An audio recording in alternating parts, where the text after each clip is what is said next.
좋은 사람이 되고 싶은 마음, 부족한 자기애가 우리를 정서적 협박에 휘둘리게 한다. 당신은 정서적 협박을 받아본 경험이 있는가? 물론 납치를 당하거나 공갈 협박에 시달리는 것이 흔히 경험할 수 있는 일은 아니다. 그러나 우리가 미처 알지 못하는 사실이 있다. 바로 우리의 일상생활에서 나와 당신 모두 또 다른 형식의 협박을 받은 적이 있거나 지금도 협박에 시달리고 있을지도 모른다는 사실이다. 우리에게 협박을 가하는 사람들은 우리가 가진 돈이나 목숨을 욕심내지 않는다. 그러나 그들의 말 한마디는 우리에게 아픔과 죄책감을 안기고 좋았던 기분을 순식간에 시궁창에 빠뜨리기도 한다. 넌 어쩜 그렇게 이기적이니? 내가 널 위해 해준 게 얼만데 내 부탁을 거절해? 내가 널 이렇게 사랑하는데 어떻게 날 무시할 수가 있어? 네가 정말 그렇게 한다면 콱 죽어버릴 거야. 등등 그들이 내뱉는 말 한마디, 글자 하나하나가 우리의 심장을 움켜쥐고 우리의 목을 비트는 거칠고 드센 손이 되어 우리의 숨통을 조인다. 심리학자들은 이러한 현상을 정서적 협박이라고 부른다. 정서적 협박은 1997년 미국의 심리학자 수잔 포워드 박사가 처음으로 사용한 용어다. 1998년엔 그녀와 도나 프레이지어가 함께 출간한 협박의 심리학이 센세이션을 일으켰다. 정서적 협박은 비정상적인 인간관계에서 비롯된다.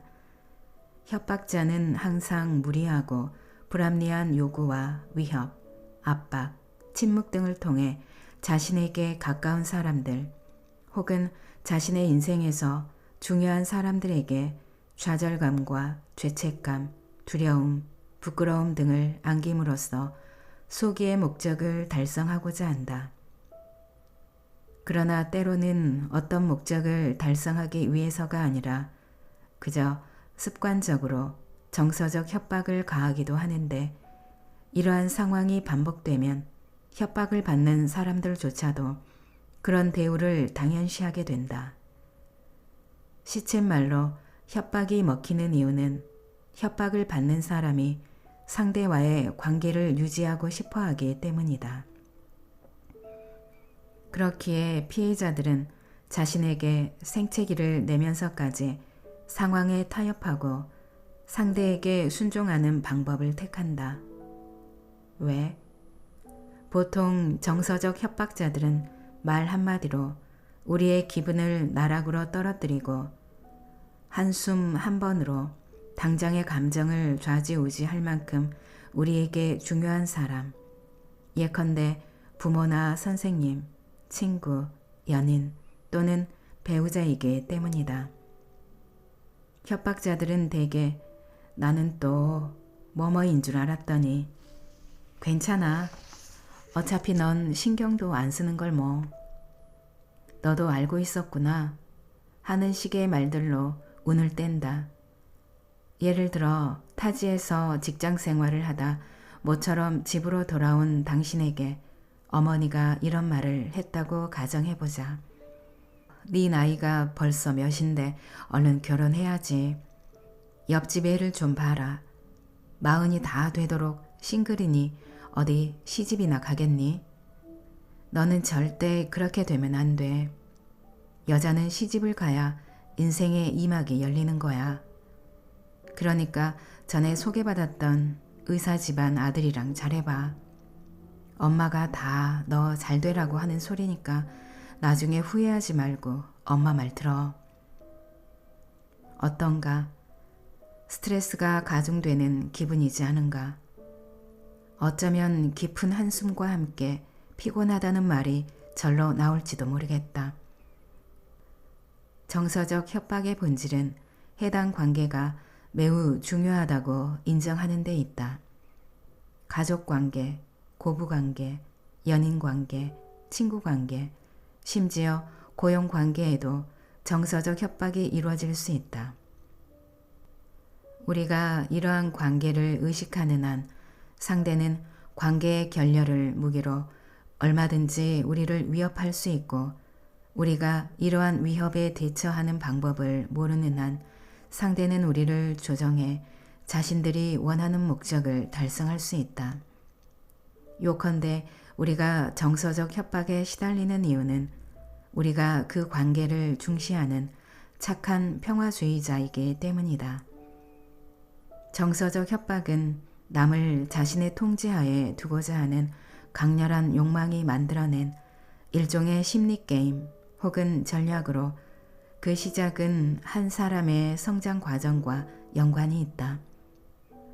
어린 시절 나를 돌봐주고 항상 나와 함께했던 사람이 독립적 주체로의 성장을 응원하는 대신 나와 그 자신을 하나로 묶어 지나친 사랑을 쏟는 동시에 부채감을 안겨주었다면, 그래서 상대와 조금만 거리를 두거나 반항을 해도 이내 죄책감에 휩싸이게 되고, 이러한 죄책감을 다시 상대와의 친밀도와 결부에 생각하게 되면서 저도 모르게 정서적 협박자가 되어버리는 것이다. 왜? 자신도 그렇게 자랐기 때문이다. 그래서 일단 권력을 손에 쥐면 자신을 협박하던 누군가와 똑같이 다른 사람에게 압박을 가하는 것이다. 정서적 협박자는 상습적으로 사용하는 위협의 방식에 따라 몇 가지 유형으로 나눌 수 있는데, 능동적 공격성이 높은 유형부터 살펴보자면 다음과 같다. 먼저 첫 번째 유형은 자신이 원하는 대로 해주지 않으면 자신도 그에 상응하는 행동을 할 것이라고 노골적으로 협박하는 처벌형 협박자이다. 예컨대 이들은 지금 당장 돌아오는 게 좋을 거야. 그렇지 않으면 집에 아예 못 들어오게 문을 걸어 잠가 버릴 테니까 라고 말을 하거나, 지금 당장 나타나지 않으면 우린 끝이야. 네가 내 말을 듣지 않으니 나도 너 같은 자식은 필요 없어 라고 말하는 식이다.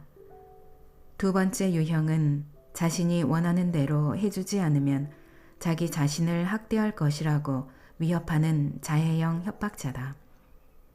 이들은 주로 지금 당장 돌아와. 그렇지 않으면 네가 돌아올 때까지 안 자고 기다릴 테니까. 또는 내 말대로 안 하면 죽어버릴 거야 하는 식의 화법을 쓴다. 세 번째 유형은 책임 전가형 협박자다. 이들은 전혀 상관없는 일이나 인간관계가 부족한 일들을 무기로 내세우는 데 선수다. 예를 들면, 봐, 네가 말을 안 들어서 엄마랑 아빠가 싸우게 됐잖아. 오늘 내가 넘어져서 다친 건 어젯밤에 네 걱정을 하느라 잠을 제대로 못 자서야. 이게 다 너 때문이야 라고 말하는 식이다.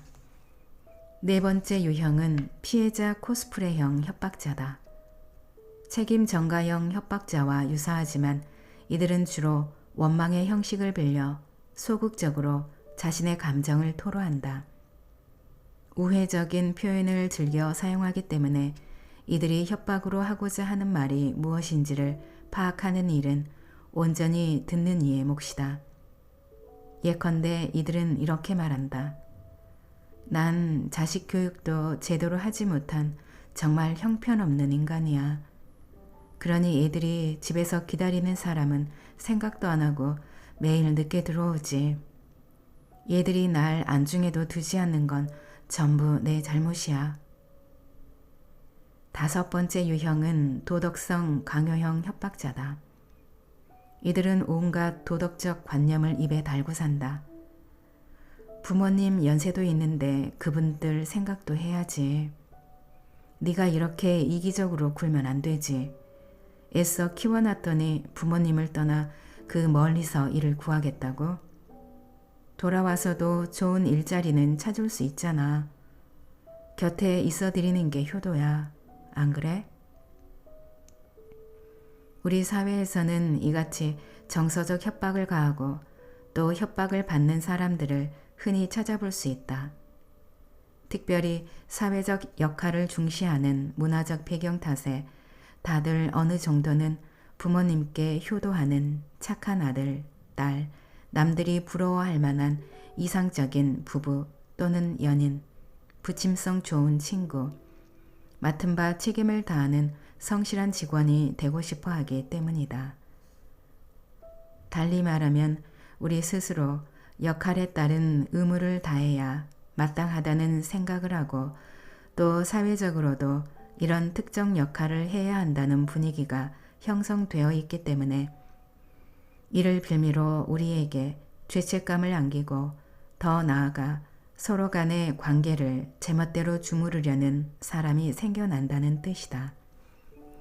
한마디로 자신이 맡은 역할을 의식하며 상대와의 관계를 중요시하는 우리의 마음이 우리를 정서적 협박이라는 덫에 빠뜨리고 고통의 굴레에 가두는 것이다.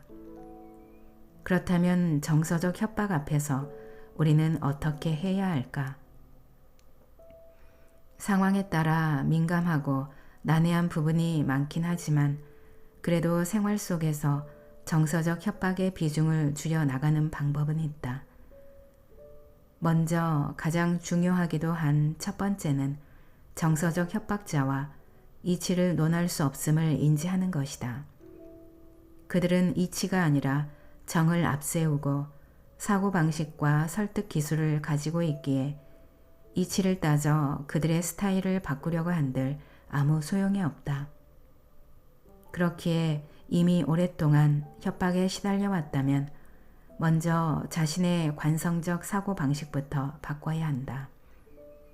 서둘러 반응을 보이지 말고 잠시 멈춰 자신의 마음을 들여다보는 시간을 가져야 한다는 뜻이다.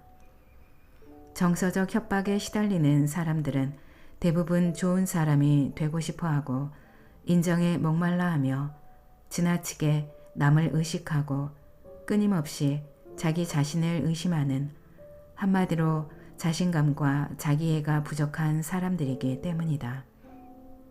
먼저 자기 자신을 돌보고 자신과 잘 지낼 줄 알아야 진정으로 다른 누군가를 사랑할 수 있는 법이다.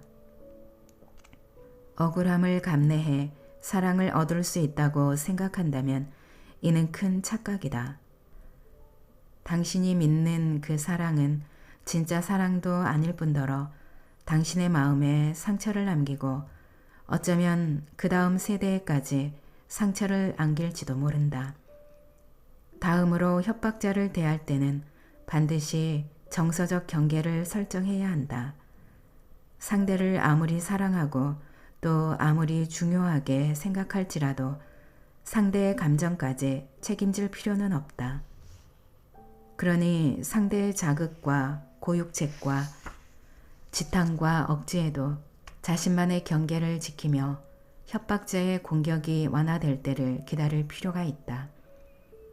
그런 다음 다시 상대와 이야기를 나눠 나도 그와 함께 문제를 해결해 나가길 원한다는 사실을 알려야 한다.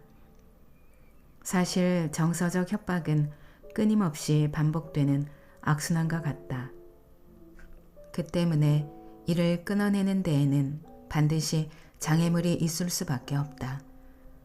하지만 악순환에도 연결고리가 있게 마련이다. 더 이상 자신의 방식이 먹히지 않는다는 사실을 상대가 깨닫는다면 그리고 우리의 원칙과 경계가 파고들 틈 없이 견고하다면 상대는 우리를 대하는 방식을 달리해야겠다고 생각하게 될 것이다. 마지막으로 사랑하는 사이에 대한 새로운 정의가 필요하다. 정말로 서로를 사랑하는 사이라면 네가 떠나면 죽어버릴 거야 라고 집착의 굴레를 씌울 것이 아니라 네가 있어서 내 삶이 더욱 아름다워졌어 라며 서로의 존재를 존중하고 축복해 줄 수 있어야 한다. 우리에게 정말로 정서적 협박을 가할 수 있는 사람 혹은 우리로부터 정서적 협박을 받을 수 있는 사람은 결국 우리와 가장 가깝고 또 소중한 사람들이다. 그러니 더 이상 빗나간 사랑에 자신을 가둬 자기 자신조차 사랑하지 못하는 사람은 되지 말자. 정서적 협박은 내적 불안에서 비롯된다. 그러니 내게 중요한 그에게 또는 그녀에게 내가 너와 함께 어려움을 헤쳐나갈 테지만 올바른 방법을 사용해야만 함께 손을 잡고 맞서 나갈 수 있다는 사실을 분명히 알려라.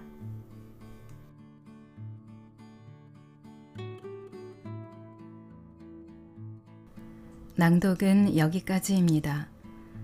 여러분의 구독과 좋아요, 댓글은 저에게 큰 힘이 되는 거 아시죠?